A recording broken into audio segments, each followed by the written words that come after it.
नमस्कार। आज के इस प्रशिक्षण मॉड्यूल में आप सभी का स्वागत है। मेरा नाम मुनीश कुमार पांडे है। मैं संचालनालय कृषि अभियांत्रिकी मध्य प्रदेश किसान कल्याण एवं कृषि विकास विभाग के अंतर्गत सहायक कृषि यंत्री के पद पे पदस्थ हूँ। आज हम सब मिशन ऑन एग्रीकल्चर मैकेनाइजेशन के विषय पर प्रशिक्षण प्राप्त करेंगे।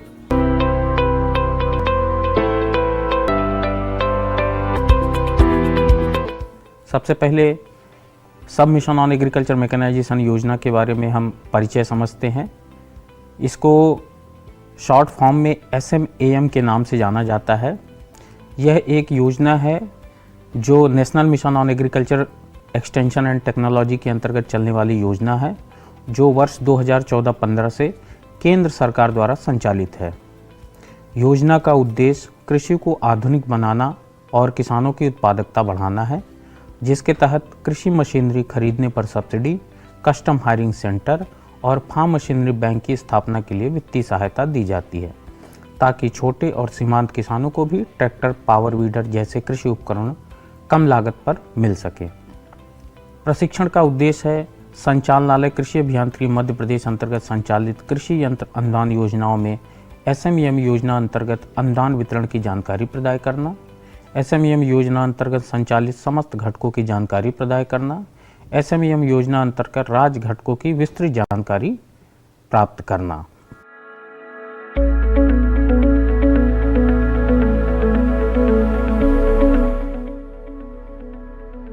मॉड्यूल 1 कृषि यंत्रीकरण हेतु SMAM योजना। इस मॉड्यूल में हम जानेंगे कि SMAM योजना से किसानों को मशीनों की पहुंच और कृषि यंत्रीकरण को बढ़ावा मिलता है। मॉड्यूल 2 SMAM योजना के घटक और निधि वितरण पैटर्न। इस मॉड्यूल में हम जानेंगे कि SMAM योजना में निधि साझा करने का पैटर्न, कस्टम हायरिंग सेंटर और कौशल विकास शामिल हैं। मॉड्यूल 3 राज्य घटक और कृषि यंत्रों की वित्तीय सहायता। इस मॉड्यूल में हम जानेंगे कि राज्य घटकों में वित्तीय सहायता, कस्टम हायरिंग सेंटर और फार्म मशीनरी बैंक शामिल हैं। मॉड्यूल 4 SMAM योजना के केंद्रीय घटक और दिशा निर्देश, भाग 1। इस मॉड्यूल में हम जानेंगे कि SMAM योजना के केंद्रीय घटक में नई मशीनों का प्रदर्शन और प्रशिक्षण शामिल है। मॉड्यूल 5 SMAM योजना के केंद्रीय घटक और दिशा निर्देश, भाग 2।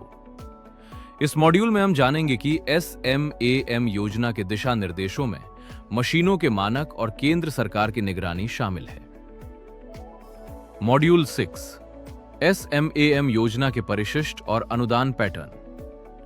इस मॉड्यूल में हम जानेंगे कि SMAM योजना के परिशिष्ट 1 और 2 के तहत अनुदान पैटर्न और कस्टम हायरिंग सेंटर की प्रक्रिया को समझा।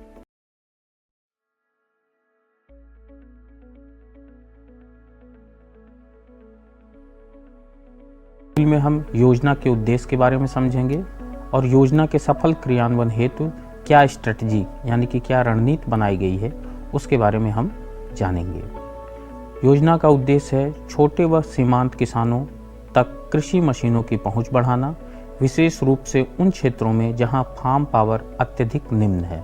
फार्म पावर से अभिप्राय है जहां पर मशीनीकरण से कार्य कम से कम हो रहा है और वहां पर मशीनों की संख्या, ट्रैक्टर की संख्या, कृषि यंत्रों की संख्या कम है।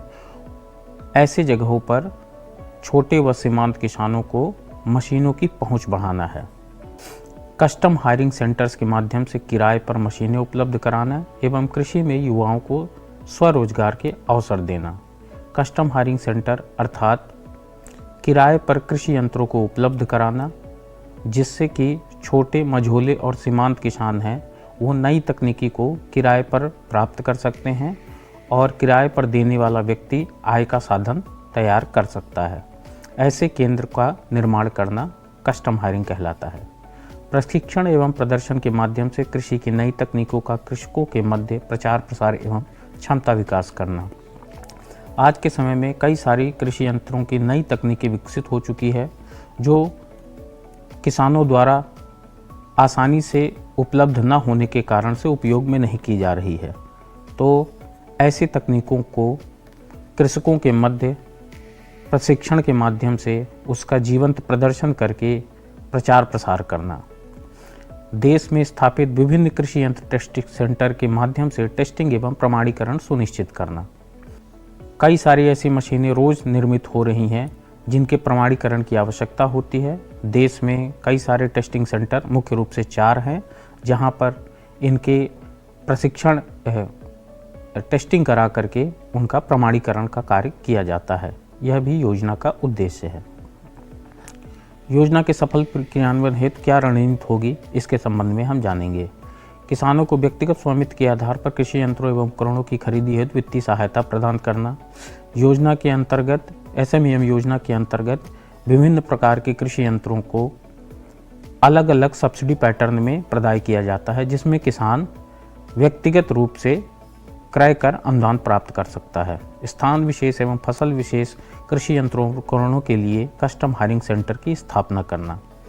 चिन्हित गांवों में ग्राम स्तरीय कृषि यंत्र बैंक स्थापित करके फसल उत्पादन, प्रसंस्करण, मूल्य संवर्धन तथा फसल उप उत्पाद प्रबंधन के लिए उपयुक्त यंत्रीकरण तकनीकों को बढ़ावा देना। उत्तर पूर्वी क्षेत्र में उपयुक्त कृषि यंत्रीकरण तकनीकें उपलब्ध कराकर कृषि यंत्रीकरण को प्रोत्साहित करना। प्रदर्शन क्षमता निर्माण यानी कि कैपेसिटी बिल्डिंग गतिविधियों तथा भिन्न भिन्न सूचना, शिक्षा एवं संचार रणनीतियों के माध्यम से हितधारकों में कृषि यंत्रीकरण के प्रति जागरूकता बढ़ाना। 4 कृषि यंत्र प्रशिक्षण एवं परीक्षण संस्थानों तथा अधिकृत परीक्षण केंद्रों में विभिन्न कृषि मशीनों एवं उपकरणों का प्रदर्शन परीक्षण करना, यानी कि परफॉर्मेंस टेस्टिंग करना। कृषि यंत्रीकरण में जमीनी स्तर के नवाचारों को प्रोत्साहित करना। ये कुछ रणनीति होगी जिसके माध्यम से SMEM योजना का क्रियान्वयन सुचारू रूप से किया जाएगा। इस मॉड्यूल में हमने जाना कि SMAM योजना से किसानों को कृषि मशीनों की पहुंच, कस्टम हायरिंग सेंटर की सुविधा और प्रशिक्षण के माध्यम से कृषि यंत्रीकरण को बढ़ावा मिलता है। चलिए अब बढ़ते हैं अगले मॉड्यूल की ओर।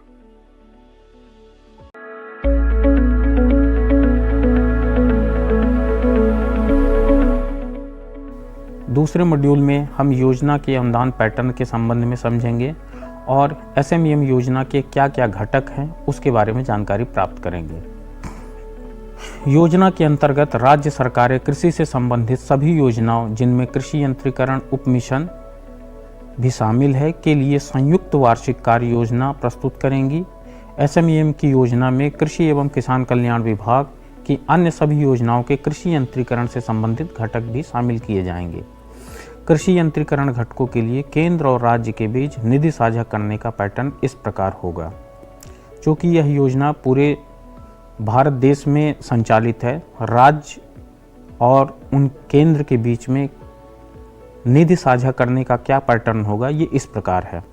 सामान्य राज्यों के लिए जैसे कि मध्य प्रदेश के लिए 60:40 में होगा, यानी कि 60% राज्य सरकार का एवं 40% केंद्र सरकार का। केंद्र और राज्यों के बीच निधि साझा करने का पैटर्न इस प्रकार होगा। सामान्य राज्यों के लिए 60-40 यानी कि राज्य सरकार का 40% एवं 60% केंद्र सरकार का। उत्तर पूर्वी एवं हिमालयी राज्यों के लिए 90:10 में, केंद्र शासित प्रदेशों के लिए 100:0 यानी कि केंद्र शासित प्रदेशों में 100% केंद्र सरकार द्वारा निधि साझा की जाएगी। SMEM योजना के घटक राज्य एवं केंद्र के घटकों में विभाजित है, जिसमें राज्य घटक में हम चर्चा कर रहे हैं। केंद्र एवं राज्य अथवा केंद्र शासित प्रदेशों के बीच निधि साझा करने का पैटर्न सामान्य राज्यों के लिए 60:40 में होगा, जैसा कि अभी हमने चर्चा की। उत्तर पूर्वी एवं हिमालयी राज्यों के लिए 90:10 तथा केंद्र शासित प्रदेशों के लिए 100:0 में होगा, यानी कि केंद्र शासित प्रदेशों के लिए 100% केंद्र सरकार द्वारा निधि साझा की जाएगी। राज्य के घटक इस प्रकार, योजना के अंतर्गत राज्य घटक इस प्रकार हैं। व्यक्तिगत स्वामित्व के आधार पर कृषि यंत्रों एवं उपकरणों की खरीदी हेतु किसानों को वित्तीय सहायता देना। वन अधिकार अधिनियम के पट्टा धारकों को व्यक्तिगत स्वामित्व के आधार पर कृषि यंत्रों एवं उपकरणों की खरीदी हेतु वित्तीय सहायता देना। कस्टम हायरिंग सेंटर की स्थापना। ग्राम स्तरीय कृषि यंत्र मशीनरी बैंक, जिसे हम फार्म मशीनरी बैंक्स के नाम से भी जानते हैं, की स्थापना करना। उत्तर पूर्वी क्षेत्र में कृषि यंत्रीकरण को प्रोत्साहित करना, यंत्रीकृत कृषि कार्यों हेतु वित्तीय सहायता प्रदान करना एवं कृषि यंत्रीकरण के मॉडल गांव विकसित करना। ये कुल राज्य के घटक होंगे जिसमें राज्य सरकार इनका क्रियान्वयन कर सकती है। केंद्रीय घटक जिनमें केंद्र सरकार द्वारा 100% वित्त पोषण होगा। किसानों के खेतों में नवीन विकसित कृषि उद्यान के फसल अवशेष प्रबंधन, मशीन कटाई पश्चात यानी कि पोस्ट हार्वेस्ट प्रौद्योगिकी तथा किसान ड्रोन का प्रदर्शन, कृषि यंत्रीकरण, कटाई पश्चात प्रबंधन तथा किसान ड्रोन के क्षेत्र में कौशल विकास, प्रदर्शन मूल्यांकन हेतु कृषि मशीनों एवं उपकरणों का परीक्षण, कृषि यंत्रीकरण में जमीनी स्तर यानी कि ग्रास रूट नवाचारों का प्रोत्साहन करना, ये केंद्रीय घटक होंगे। इस मॉड्यूल में हमने जाना कि SMAM योजना में राज्य और केंद्र सरकार के बीच निधि साझा करने का पैटर्न, कस्टम हायरिंग सेंटर, वित्तीय सहायता और कृषि यंत्रीकरण के लिए कौशल विकास और नवाचार प्रोत्साहन शामिल है। चलिए अब बढ़ते हैं अगले मॉड्यूल की ओर।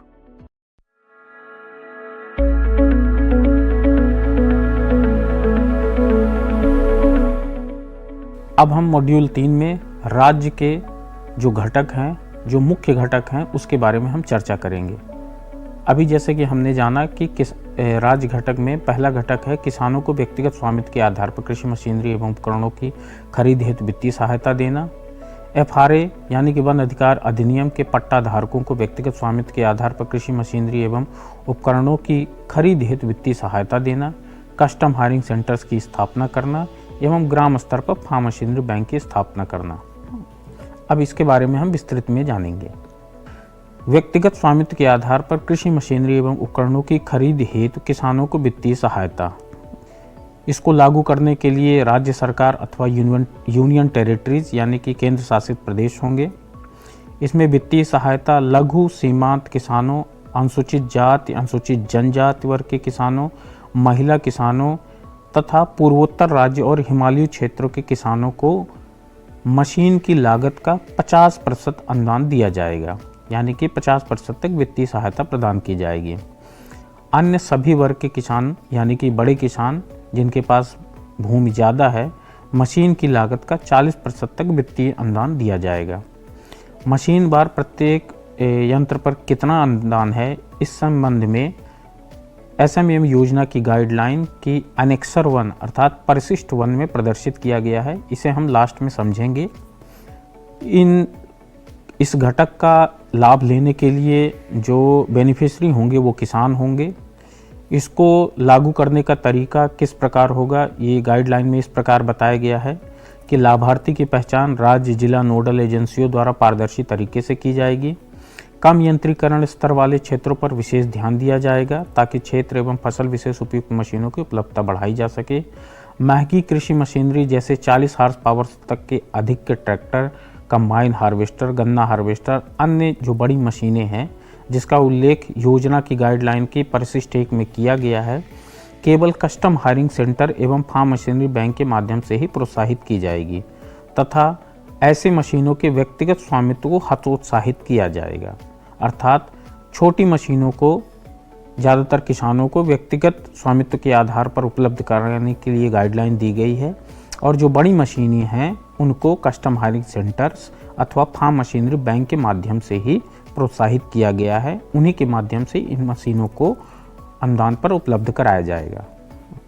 राज्य घटक का दूसरा बिंदु है वन अधिकार अधिनियम के अंतर्गत पट्टा धारकों को व्यक्तिगत स्वामित्व के आधार पर कृषि मशीनरी एवं उपकरणों की खरीदी हेतु वित्तीय सहायता प्रदान करना। सामान्य कृषकों के अतिरिक्त कुछ ऐसे भी किसान होते हैं जो वन अधिकार अधिनियम के अंतर्गत उन्हें भूमि प्राप्त होती है।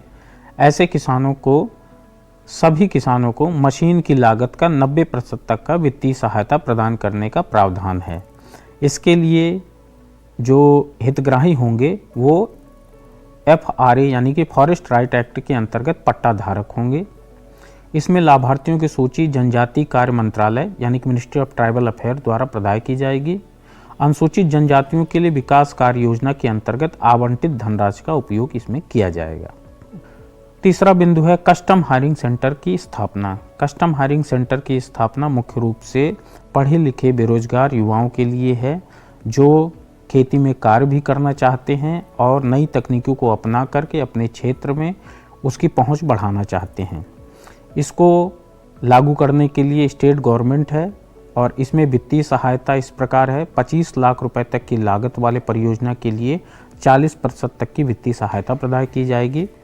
परियोजना के अंतर्गत प्रति मशीन अधिकतम अनुमान्य सहायता यानी कि जितनी एलिजिबल है परिशिष्ट 1 में, परिशिष्ट 1 के विषय में हम विस्तृत रूप से जानेंगे, उसमें 40% के लगभग दी जाएगी।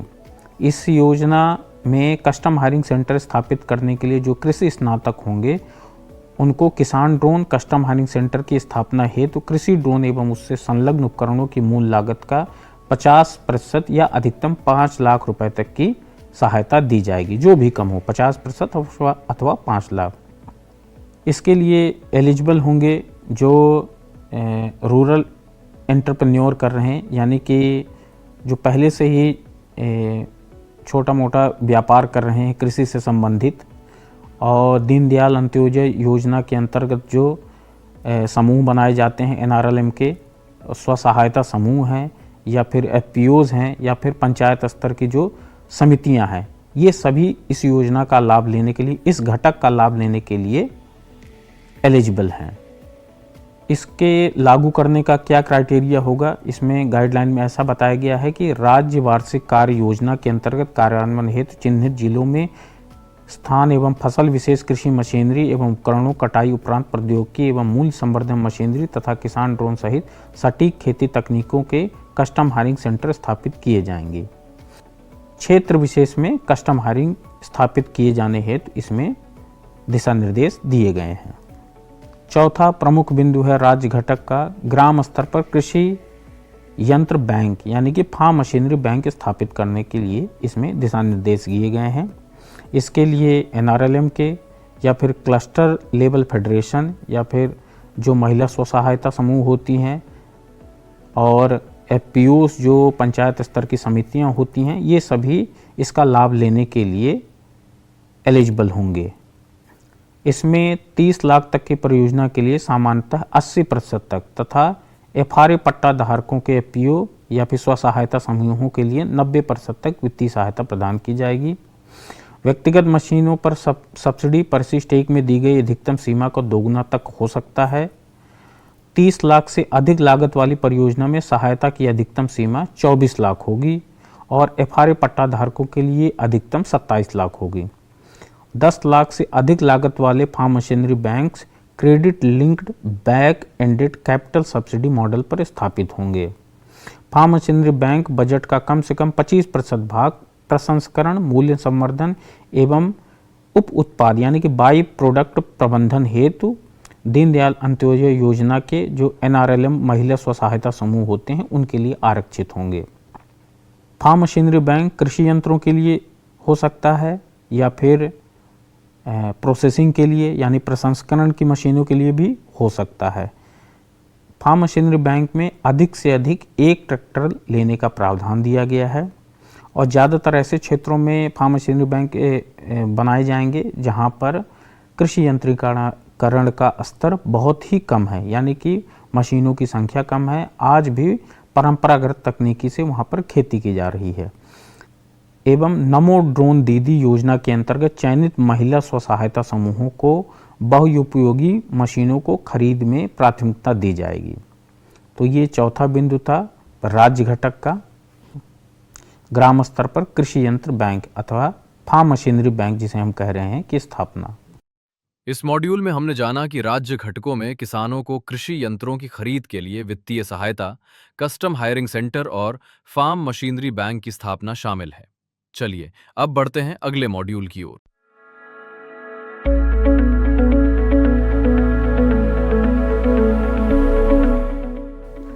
अब चौथे मॉड्यूल के बारे में हम जानेंगे। इसमें हम केंद्रीय घटक के बारे में जानकारी लेंगे। योजना के सुचारू कार्यान्वयन हेतु क्या दिशा निर्देश दिए गए हैं SMAM योजना में, इसके बारे में जानेंगे। और SMAM योजना अर्थात सब मिशन ऑन एग्रीकल्चर मैकेनाइजेशन योजना की निगरानी के लिए क्या दिशा निर्देश हैं, क्या तरीका अपनाया गया है, इसके बारे में हम जानेंगे। ये जो केंद्रीय घटक है ये 100% केंद्र सरकार द्वारा इसमें निधि साझा की जाएगी। इसमें ज़्यादातर ऐसे कार्य हैं जो बड़े इंस्टीट्यूशन, कृषि विज्ञान केंद्र, ICR के स्टेट एग्रीकल्चर यूनिवर्सिटीज़ या फिर आत्मा के द्वारा या फिर farm machinery training and testing institute के द्वारा ही इनका इम्प्लीमेंटेशन यानी कि लागूकरण किया जाएगा। इसमें पूर्ण रूप से वित्तीय सहायता सेंट्रल गवर्नमेंट की होगी यानी केंद्र सरकार की होगी, और इसको किस तरह से लागू करना है इसकी पूरी प्रक्रिया सबमिशन ऑन एग्रीकल्चर मैकेनाइजेशन की दिशा निर्देश में दिए गए हैं। इसके जो मुख्य कंपोनेंट हैं उसके बारे में हम चर्चा करेंगे। जैसा मैं चर्चा कर रहा था कि कई सारी ऐसी नई मशीनें हैं जो किसान नहीं जानते हैं और हर साल कुछ नई तकनीकी और नई मशीनों का निर्माण हो रहा है। ऐसी मशीनों का डेमोन्स्ट्रेशन यानी कि प्रदर्शन करना, कृषि और उद्यानिकी के फसलों के लिए, फसल अवशेष प्रबंधन के लिए एवं किसान ड्रोन आजकल जो निर्मित हो रहे हैं इनका प्रदर्शन करना, यानी कि पहला इसका घटक है नई मशीनें, या फिर वो या तो यंत्रीकरण की हों या फिर फसल अवशेष प्रबंधन की हों या फिर किसान ड्रोन हो, इनका प्रदर्शन करना। इसके प्रदर्शन के लिए FMTTI यानी कि farm machinery training and testing institute के माध्यम से, आत्मा परियोजना के माध्यम से, KVKs के माध्यम से या फिर FPO के माध्यम से किया जा सकता है। दूसरा बिंदु है skilling in field of farm mechanisation, post harvest management and Kisan drone, यानी कि कृषि मशीनों के संबंध में प्रशिक्षण प्रदान करना या फिर पोस्ट हार्वेस्ट की नई तकनीकों के बारे में प्रशिक्षण प्रदान करना या किसान ड्रोन को चलाने में उसके टेक्नीशियन के लिए प्रशिक्षण प्रदान करना। इस तरह के प्रशिक्षण प्रदान करने के लिए farm machinery training and testing institute हैं, आत्मा है, कृषि विज्ञान केंद्र हैं, FPOs हैं या फिर ICR के कई सारे स्टेट एग्रीकल्चर यूनिवर्सिटीज़ हैं, उनके माध्यम से इस प्रकार के प्रशिक्षण प्रदान किए जा रहे हैं। नई मशीनों के टेस्टिंग का काम, यानी कि जो नई तकनीकी विकसित हो रही है वो खेतों पर आने से पहले उसका प्रशिक्षण किया जाएगा और उसकी गुणवत्ता की जांच की जाएगी। इस तरह का कार्य करने के लिए ट्रेनिंग इंस्टीट्यूट यानी कि फार्म मशीनरी के कई सारे ट्रेनिंग इंस्टीट्यूट हैं और प्रमाणित कुछ टेस्टिंग सेंटर हैं जिनके माध्यम से इन मशीनों का टेस्टिंग किया जा सकता है। और चौथा कंपोनेंट है यानी कि चौथा घटक है केंद्र का, जमीनी स्तर के जो नवाचार हैं उनको, यानी कि कृषि यंत्रीकरण के जो जमीनी स्तर के नवाचार हैं उनका प्रचार प्रसार करता है। इस प्रकार की से केंद्रीय घटक में 4 घटक हैं। पहला नई मशीनों का प्रदर्शन करना किसानों के मध्य, नई तकनीकी कृषि की या फिर मशीनों की या फिर एग्रीकल्चर ड्रोन की, इन विषयों पर प्रशिक्षण देना, नई मशीनें जो नई तकनीकी विकसित हो रही हैं उन मशीनों का प्रदर्शन करना और उसका टेस्टिंग करके उसको सर्टिफाई करना, और ज़मीनी स्तर के जो नवाचार हैं उनको किसानों के मध्य उसका प्रचार प्रसार करना, उनको बढ़ावा देना। ये कुल 4 बिंदु हैं केंद्रीय घटक के, जिनके इम्प्लीमेंट करने के लिए farm machinery training testing institute, ATMA परियोजना, KVK, ICR की स्टेट एग्रीकल्चर यूनिवर्सिटी, ये सारे जो केंद्र हैं इनको लागू करने के लिए मुख्य एजेंसियां होंगी, जिसमें वित्तीय सहायता पूर्ण रूप से केंद्र सरकार द्वारा दी जाएगी और इसको लागू करने का पूरा क्रियान्वयन करने का तरीका SMAM की गाइडलाइन में दिया गया है। इस मॉड्यूल में हमने जाना कि SMAM योजना के केंद्रीय घटक में नई मशीनों का प्रदर्शन, प्रशिक्षण और नवाचारों का प्रचार किया जाएगा। चलिए अब बढ़ते हैं अगले मॉड्यूल की ओर।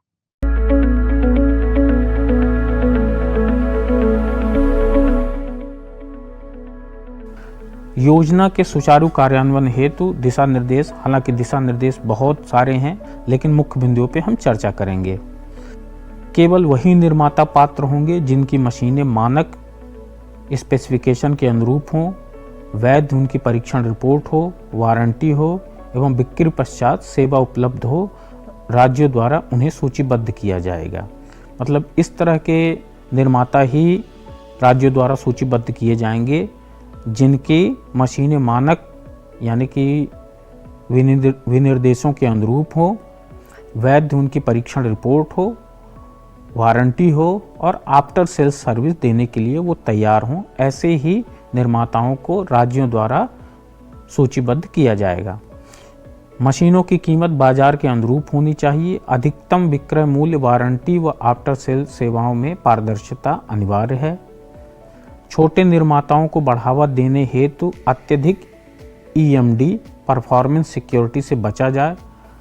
परफॉर्मेंस सिक्योरिटी 3 से 5% तक और विभिन्न स्वीकृत माध्यमों से ली जा सकती है। 1 लाख से कम लागत वाली मशीनों उपकरणों पर मुख्य फ्रेम के ऐसे स्थान पर उकेरा हुआ सीरियल नंबर होना चाहिए जो सामने से दिखाई दे। अर्थात 1 लाख से कम वाली मशीनों पर उसका एक सीरियल नंबर इनग्रेव्ड होना चाहिए। 1 लाख या उससे अधिक लागत वाली मशीनों पर या उपकरणों पर मुख्य फ्रेम पर लेजर कट सीरियल नंबर होना चाहिए जो सामने से देखा जा सके।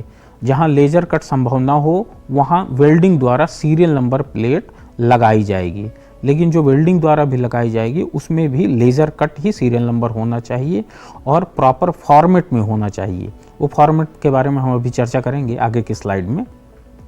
फाइबर या प्लास्टिक बॉडी वाली मशीनें जिन पर लेजर कट संभव नहीं है उस पर उकेरा हुआ यानी कि इनग्रेव्ड सीरियल नंबर होना चाहिए। ट्रैक्टर एवं कंबाइन हार्वेस्टर पर केंद्रीकृत लेजर कट कोडिंग लागू नहीं होगी। ट्रैक्टर और कंबाइन हार्वेस्टर पर लेजर कट सीरियल नंबर की आवश्यकता नहीं है, उस पर इनग्रेव्ड सीरियल नंबर ही होना चाहिए और उसके इंजन या चेचिस पे भी होना चाहिए। 1 लाख या अधिक लागत वाली सभी मशीनों को जियो रेफरेंसिंग अनिवार्य है, यानी कि उनका जियो प्लॉटिंग फार्म्स ऐप और कृषि मैपर ऐप के माध्यम से अपलोड होना आवश्यक है। जितनी भी पूंजीगत परिसंपत्तियों अर्थात ऐसी मशीनें जो कस्टम हायरिंग सेंटर्स में या फिर व्यक्तिगत स्वामित्व के आधार पर ली गई हैं उसका कृषि मैपर ऐप पर अपलोड होना आवश्यक है। ये लेजर कट सीरियल नंबर का एक फॉर्मेट है जिसमें दर्शाया गया है। ऊपर जो प्लेट दिख रही है वो किसी मशीन की है, नमूना के रूप में दिखाने के लिए लिया गया है। इसमें पहले के 2 अक्षर जैसे जो स्पेसिमेन में दिया गया है GJ वो मैन्युफैक्चरिंग स्टेट कोड होगा, फिर उसके बाद जो दिया गया है वो मैन्युफैक्चरर यानी कि निर्माता की ID होगी, फिर उसके बाद सेंट्रलाइज्ड इम्प्लीमेंट कोड होगा, फिर उसके बाद जिस वर्ष में वो मशीन बनाई गई है उसका वर्ष होगा और अंत में सीरियल नंबर होगा।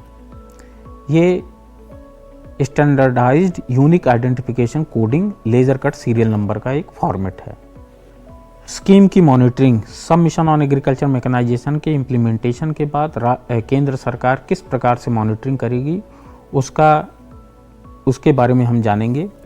कृषि एवं किसान कल्याण विभाग की यंत्रीकरण एवं प्रौद्योगिकी यानी कि मैकेनाइजेशन एंड टेक्नोलॉजी प्रभाग द्वारा इस योजना के क्रियान्वयन एवं निगरानी की जिम्मेदारी निम्नानुसार होगी।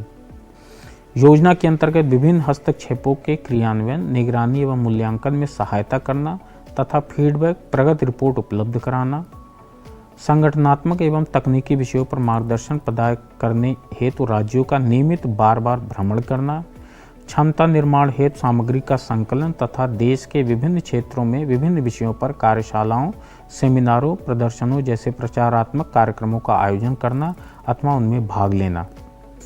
राज्यवार कृषि शक्ति की स्थिति, फार्म पावर की स्थिति, उपलब्धता एवं वर्तमान अंतराल का आकलन करना तथा भविष्य की आवश्यकताओं की पहचान करना। इस प्रकार से योजना की निगरानी यानी कि मॉनिटरिंग की जाएगी। योजना से जुड़े तकनीकी कर्मियों, प्रगतिशील किसानों के ज्ञान आधार को समृद्ध करने हेतु अंतर्राष्ट्रीय संस्थानों जैसे ईरी है, इक्रिसेट है, सीसैम है, जायका है, NTTL है, ऐसे संस्थानों में भ्रमण कराना, प्रशिक्षण हेतु भेजना और क्षमता विकास करना। तो इस प्रकार से योजना की निगरानी की जाएगी। इस मॉड्यूल में हमने जाना कि SMAM योजना के दिशा निर्देशों में मशीनों के मानक, सीरियल नंबर, जियो ऐप पर अपलोड और केंद्र सरकार द्वारा निगरानी की प्रक्रिया शामिल है। चलिए अब बढ़ते हैं अगले मॉड्यूल की ओर।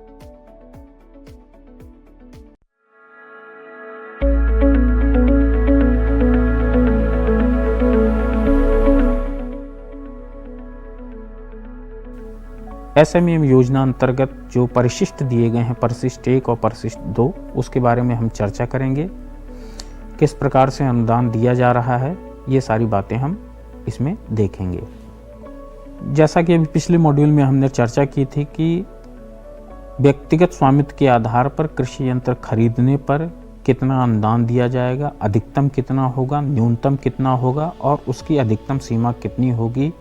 कस्टम हायरिंग सेंटर्स में यदि कोई प्रोजेक्ट ले रहा है तो उसे ज़्यादा से ज़्यादा कितनी अनुदान राशि मिल सकती है, यंत्रवार उसमें अनुदान की गणना कैसी होगी, वो इस परिशिष्ट के हिसाब से की जाएगी। यह बहुत लंबी परिशिष्ट है जिसे SMAM योजना की गाइडलाइन में देखा जा सकता है। नमूने के रूप में कुछ यंत्रों को यहाँ पर रखा गया है जिसके बारे में हम चर्चा करेंगे। यदि 2 व्हील ड्राइव ट्रैक्टर है 20 PTU HP तक, यानी छोटा ट्रैक्टर जो कि 2 व्हील ड्राइव हो और अधिकतम उसकी horse power PTU horse power 20 PTU HP है, तो इसमें अनुदान का पैटर्न कैसा होगा। SC ST, small marginal farmers, women और नॉर्थ ईस्ट स्टेट के जो बेनिफिशरी हैं, यानी कि अनुसूचित जाति, अनुसूचित जनजाति, लघु एवं सीमांत किसान, महिला कृषक एवं उत्तर पूर्वी राज्य के जो लाभार्थी होंगे, उनको 50% अधिकतम 2 लाख रुपए तक का अनुदान दिया जाएगा। और इसके अतिरिक्त जो हितग्राही होंगे उन्हें 40% अधिकतम 1,60,000 रुपए की अनुदान राशि दी जाएगी। इसी प्रकार यदि 4 व्हील ड्राइव ट्रैक्टर है, 40 PTU HP से ज़्यादा है लेकिन 50 PTU HP तक, यानी कि 40 से 50 PTU HP और 4 व्हील ड्राइव ट्रैक्टर यानी बड़ा ट्रैक्टर है, उसमें अधिकतम अनुदान राशि इस प्रकार है।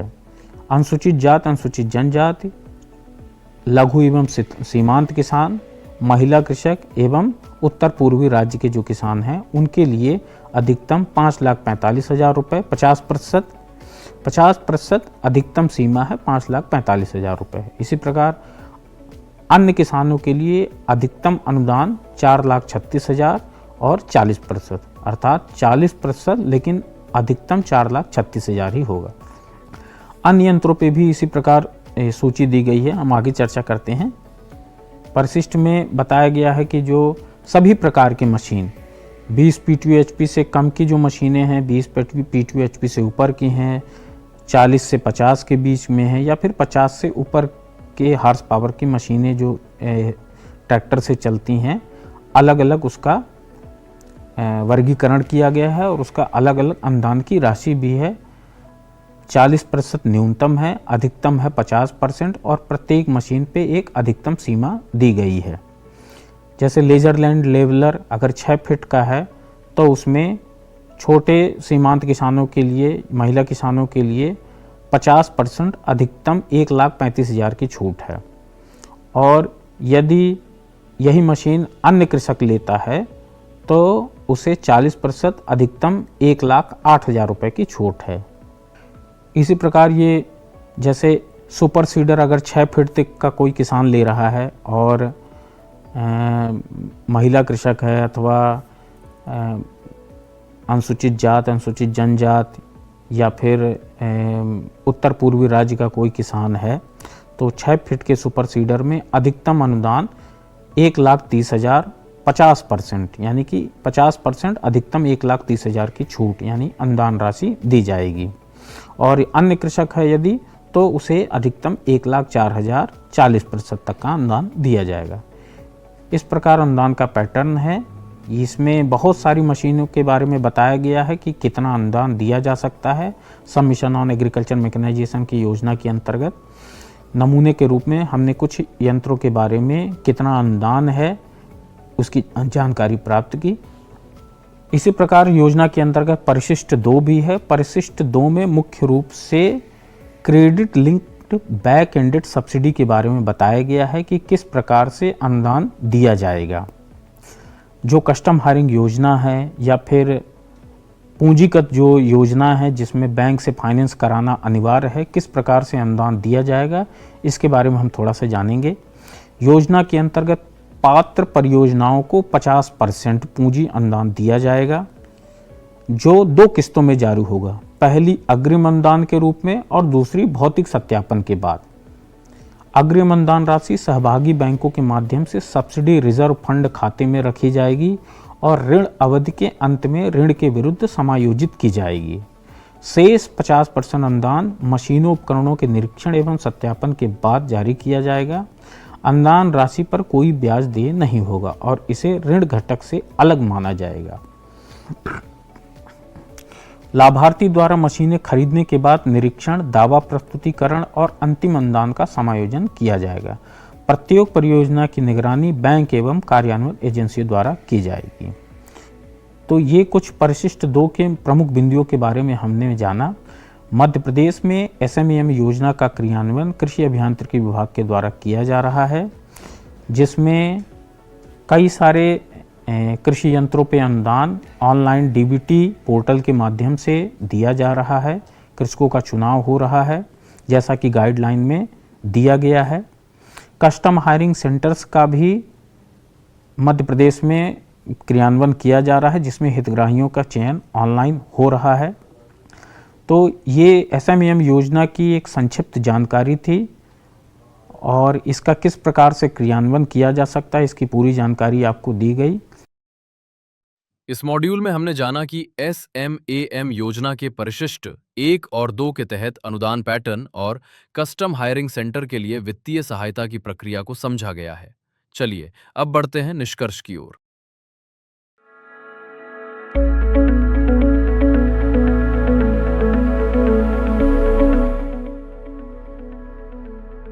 इस प्रशिक्षण में हमने जाना कि SMAM योजना का मुख्य उद्देश्य किसानों तक आधुनिक कृषि मशीनों की पहुंच बढ़ाना है। योजना के तहत किसानों को मशीन खरीदने के लिए वित्तीय सहायता और कस्टम हायरिंग सेंटर की सुविधा दी जाती है।